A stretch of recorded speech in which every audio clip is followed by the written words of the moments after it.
Hey guys, welcome back to another Cyber Wednesday video. We're over 40 videos strong now, so well done to everyone. Thank you for keeping us going. Today we're going to go on to improving your dives with me, Lee Reed, your cyber coach. What I'm going to take you on to are the 5 different dives that I get people used to, getting to understand, getting the basic biomechanics of the techniques when they come into me first as a basic session. So when they first turn up, what we go through, how we get them to do it, and what we're then going to do is we're going to then cover some exercises that can help you at home during lockdown that can get you stronger on your dives, get more accelerations from your dives, or just hone those techniques. So stay tuned. Coming now is the actual equipment you need for today. I'll see you in a second. For today's cyber coaching, what you will need is the following. Crazy catch rebounder, or someone that can feed you. If you're indoors, a nice soft mat, your gloves, a football, and obviously your fluids. See you guys back in a bit. On to the dives themselves. We've got 5 of them we're going to cover today. The collapse save, the low dive, the high dive, the top hand save, and a top hand catch. Okay, now I'm going to be demoing them all towards my left hand side just because of the nature of the shape of the room. Technically, if you're looking at biomechanics, the stronger side of my body should be to my right, but I'm going to demo it to the left as a better view of the camera. You can see the full fundamentals of the movement as I'm doing it. Now, if you are going to practice these dives, you want to practice both sides. You do not want an imbalance on either side, and you certainly don't want to be prejudging which side you're going to dive on. Your body wants to be able to react to make the save accordingly. For the exercises, I'll obviously be doing both sides, but for now, I'm just going to show you utilising it this side. Now, we're going to go on to the collapse save to start with. The collapse save, obviously the first fundamental you need is your decent set stance. You need that balance over the front of your body. You need your head, toes, and knees all in that line, ready to push yourself off. Now, the first part of a normal collapse save is the step to then drive your core forwards. So what you're looking for is the feet in a nice neutral set stance. As the shot came in, you've made the decision you're diving that side. It's going to be a tiny little foot movement in front of the body, and then you're going to lead out with the hands, bringing your weight through the core of the body. Your eye contact and your shoulders are trying to get behind that ball and push your body into line. So as you take that step, your weight goes onto the quadricep and it drives off accordingly. Now, what it should look like is that toe step there and collapsing down to the ground. Now, as you collapse down to the ground, your whole body is touching the ground. It's all the lateral part of the body that's touching it. The top leg and ankle is flexed. The top leg is actually up, which will give you an ability to drive yourself up on that seesaw effect. Your hands have gone behind the ball, your eye contact, chin's gone behind the ball. Your obliques have stayed solid, and your abs are tight along the movement. Your bottom leg slightly bent, stopping you pulling over, and your leg is coming a little bit forwards of that bottom leg to stop you losing your body weight backwards. So that's the start of that collapse save. If you're looking at other types of collapse save, you've got speed collapse save, one where you have to get both feet out straight away. You don't have that luxury to step into the ball, you just have to flick your feet. And what it is you literally transfer your left foot back on itself and you're flicking your feet that way to transfer the body down. Now it should be like that. So it's just that sharper motion, utilising both feet coming out, trying to get your hands basically underneath where your foot is. Now going on to the low diving save. With the low diving save, you've got 2 different options here. You've got a single hand low dive and you've got a double hand low dive. Obviously the 2 hands is the preferable one. The more you can make the catch, the less pressure you're going to be in. However, sometimes a shot's just too far out of reach, or it may be that little bit too quick for you to handle. So you're trying to just parry it on or get fingertips to it just to stop it going towards your post and going into the back of your net. So you've got 2 different options. You have to make the decision off of the shot which one you're going to go to. But again, if you can, it's that step into it to then push off. But now you're just going to drive with the outside foot that little bit more, and it's a push over to try and get your body weight going like that rather than like that. So this is a little bit of a sharper movement because we're trying to get down there. Now, with this one, what you're looking for is that speed push. Now, sometimes the best saves are made backwards, so sometimes it'll have to be back. David Seaman's, Peter Schmeichel's, they're all made back here. Now, doesn't mean that that was the wrong technique because it made the save. Sometimes you have to go backwards, sometimes you have to go forwards. So practicing the ability to do both is not a bad thing as well.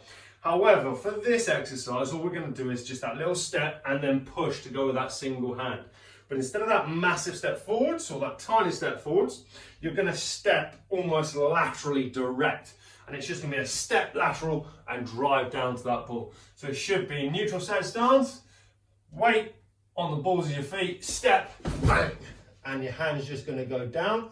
Again, you're holding the same shape. You may have been like that if you're at full explosion and acceleration, but obviously with the wall there, I've only got a certain area I can go to, but you're looking to be in that shape there. Obviously, if you're going to go two hands, try and make top hand protecting on top of that ball. Second hand, so my left hand in this one is behind the ball, and the ground could even become that third barrier, which I'm sure you guys have heard of previous. So that's the low diving save. Now, high diving save, that's a little bit different. This time, the actual acceleration comes from this leg here, because it's a push up to get that ball. Now, I do push from this leg and this leg on this dive, but the main weight comes from here. It explodes. This one's done its work, giving it a little bit of a push, and the body weight is looking to go up high. So what it becomes is that neutral set stance, that weight on the toes, and you're gonna push and drive. Now, the hands here in front are the ones that are gonna lead to that ball. They're the ones that are trying to accelerate you to get that height and get that transfer. So it should become bang, and then down. Obviously, if you've got a ball, that becomes a little bit easier. Again, same sort of landing. You're looking not to tuck the bottom hand under, and you're not looking to land down with the arm. It's not a martial arts technique this time. You want to land on all the soft areas on the body. So the outside of the abductors, the actual trapeziuses, all the areas that are lateral to the body, even your calf. All right, guys, give it a go. Now we're coming on to the two main types of dives, the top hand save and the top hand tip over. These two are the special ones, those ones that make you stand out from the crowd. It gives you that explosion, it gives you that camera save. Now, what we need to do prior to going on to those two is sort of explain the areas we use all the dives in. Now, if you're holding that neutral set stance, a normal collapse save would be outside the line of my feet, where I couldn't have either W scooped or scoop them forward within. So I'm trying to get down to that ball. I'm just going to step and transfer into it. The low dive is just further than that. So it'd be towards where the wall is here. That's the length I'm looking to go there. Now, the low dive with a single hand can be anywhere from my shoulder height down.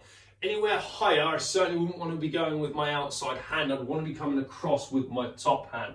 Now that will come on to that one in a minute. Anywhere up above me here becomes, in those sort of condition and areas, that becomes the high dive. So that's that little acceleration just up here. Can I just make that high dive? Can I transfer the hands to that ball? Can I make that catch? The top hand catch is that little bit special. That's the one where you may have had to step and you're exploding up here or up here. So you could transfer straight up, make the catch and land to the side. That becomes the top hand catch. Or you could be that far one into that far corner, you're going over, you've led, you almost have to coil the body back, contracting the abs, contracting the obliques, making the catch, then coming forwards on the landing. That's the top hand catch. The top hand tip over, however, is in this area here. We may have taken a step, which would then get us a bigger reach area, but it's that area there where I can't reach here without losing my shoulder position. I'm transferring my top hand up to get that better reach, that better stretch. The actual shoulder at the top of my body here is the more biomechanical, beneficial hand to make the save with. So they're the areas we're talking about. Going on to the top hand save itself. Again, you've held that position, you've got that set stance nice. You're literally going to drive with both legs, but they're both going to slightly coil. Then you're going to explode, the hands go up, and you make the catch. Slightly to contract the obliques and the abs round, you make the catch and come down. Obviously, as I said, you can do it up here. That becomes a different matter. Do you go left or do you collapse right? Depends on the favourite if it's dead straight, but obviously if it's slightly out, you'd want to come down to that side. You don't want that imbalance in either of them. So it should be an explosion through, make the catch, come down. So it's just a bang up and then down and land. Again, your same land position, you're still trying to control it on the way down. Now, the top hand tip over. Now, as you know, I haven't got massive amounts of space in here, but it's that hand coming up, that explosion with that bottom leg to try and transfer the body up high to explode to that sort of conditional area, and it's getting that full touch in. So it should just be a hand up to then come down. Now obviously I didn't explode off that bottom foot there, but if you're doing this outside and you've got the actual area to work in, try exploding with it. See how much height you can get off that top hand tip over. Guys, enjoy that. Good luck coming up with the exercises in a second. For those guys that are interested, Royce UK managed to launch me through a shipment of all new gloves and all new equipment last night. So for anyone that's suddenly looking at these guys going, whoa, what are they? Now, these are the G3 Evolution Speed Bump. Now, they're one incredible glove because they actually have latex injected into the latex, which is what causes the actual bumps on the latex itself. So that's the actual grip, and as you can see wide of it, you can see the pimples of latex that come on from the grip. Now, backhand, front palm, and even the elongated wrist strap. So guys, what exercises can we do to help improve our diet, even during lockdown? Maybe we've only got 5 yards at home, maybe we've only got a crazy catch or rebounder type mechanism that we can use, or maybe we've got a feeder. We can utilize anything, even if it's just doing the actual biomechanics of the movements with the ball in our hands, or the ball at certain parts, flicking it, getting a bit of ball manipulation at the same time. Everything's good. If you can get a little bit out of it to keep some form during these times, brilliant. That's all you're looking for. So I'm going to show you a few different varieties, from either throwing it against the crazy catches, doing it with the ball in the hands, or doing it with no ball at all. It's entirely your choice. Go away and have a try. We've got 5 different exercises that we're going to give a hit to. The first one I'm going to do without the ball. And this one is just a higher agility effect. So you've got your set stance, your weight's nicely distributed, and normally you'd just be on the toes, coming a tiny bit off that ground. This one, all we're going to do is for about a minute, we're going to come off that ground a little bit higher, really flexing the actual calf muscles, pushing that body up as high as we can. So all it becomes is that nice light movement, but really forcing that jump pattern, and just keep exploding off of that one. Make sure you're breathing as you're doing it. And keep your head neutral spine, and don't be afraid to maybe set and stabilise over. Or you can continue through.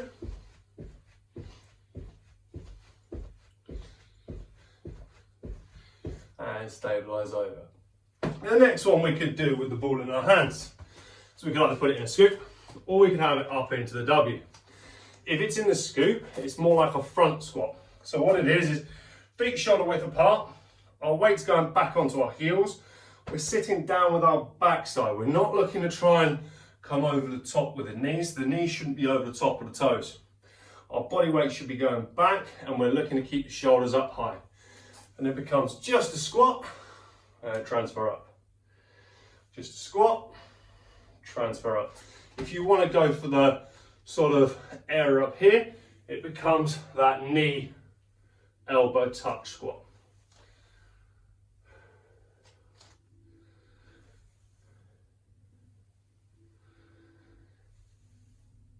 Now with this one, you could try it with a rebounder. And what it would be is a touch down, feed in, make the catch.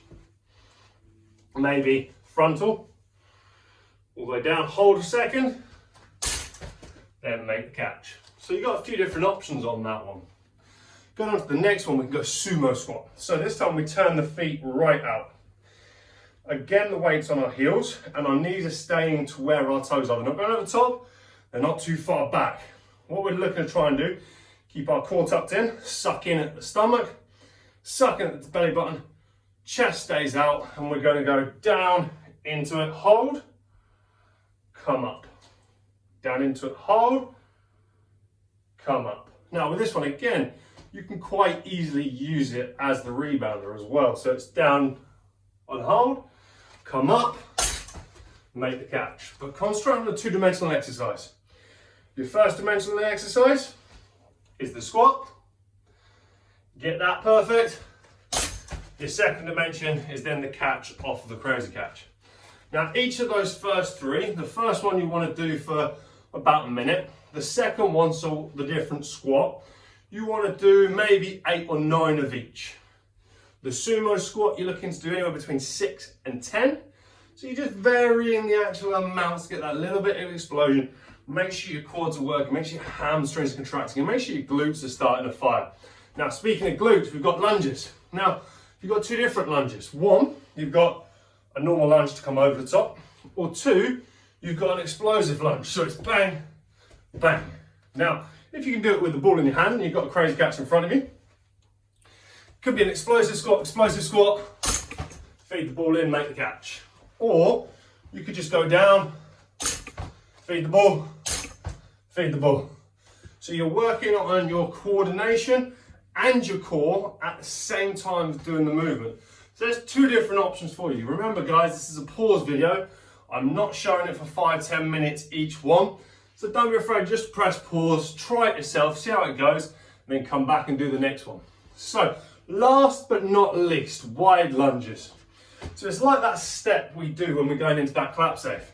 But it's just going to be a wide lunge, back in. So we're working more the groins this time, rather than forwards, you're working more hamstring area. So it's that wide on the toes, transfer back, throw in. Wide on the toes, stabilize, transfer back in. And again, try and make that catch at the end. Now, got a last little one for you. What you could do is you could time yourself. 30 seconds, minute, hold that nice stable wall sit, shoulders back, head up, neutral spine, knees at 90-degree angle, tighten it, maybe even hold the ball up if you want to increase it. If not, into your scoop, or obviously as I said before, maybe no ball at all. You could, if you want to try and transfer your mindset, get those little flicks of the hand whilst you're doing that wall sit.